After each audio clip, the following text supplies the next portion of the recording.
This is WVUA 23 News at 5. And we're glad to be with you tonight. I'm Jabari Pruitt. Lynn Brooks has the evening off. 1 year after the Brussels terror attack, there was fear and confusion today in London. Police are calling an attack outside the British Parliament an act of terror. Scott McLean has the latest.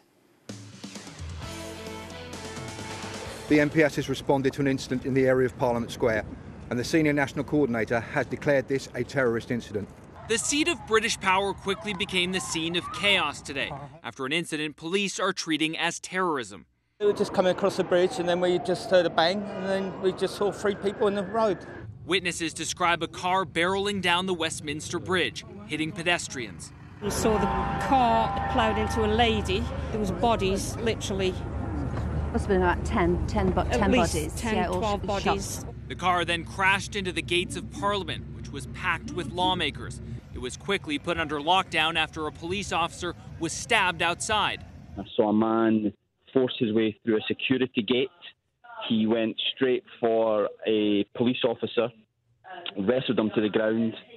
Then another police officer approached. The attacker got up and walked towards him with his arm outstretched, carrying a weapon. The attacker was shot by police, who believe the suspect acted alone. And whilst we currently believe there was only one attacker, I'm sure the public will understand us taking every precaution in locking down and searching the area as thoroughly and exhaustively as possible.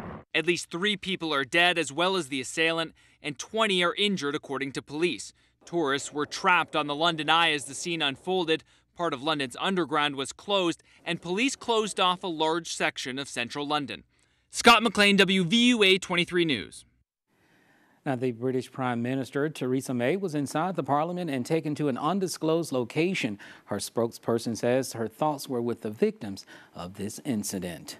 And the federal government has temporarily banned large electronic devices on non-stop flights bound for the U.S. from 10 airports in the Middle East and Africa. They say electronics larger than cell phones will not be allowed in cabins. Now, the ban is believed to be related to al-Qaeda following information dug up from a recent raid in Yemen. Now, U.S. airlines are not affected because none of the flights from the airports in question to the U.S. And the bird flu has now reached 2 other southern states, Kentucky and Tennessee. The Kentucky Department of Agriculture says they are temporarily banning the transportation of poultry after a form of the disease was found in a commercial flock of 22,000. Now, this comes after the state of Alabama confirmed the same form of the bird flu in 2 flocks. Officials say the nation's poultry supply is not at risk. And several wrecks on Highway 82 this morning. One caused traffic delays into the afternoon. It happened near mile marker 35 around 9 o'clock this morning. Investigators say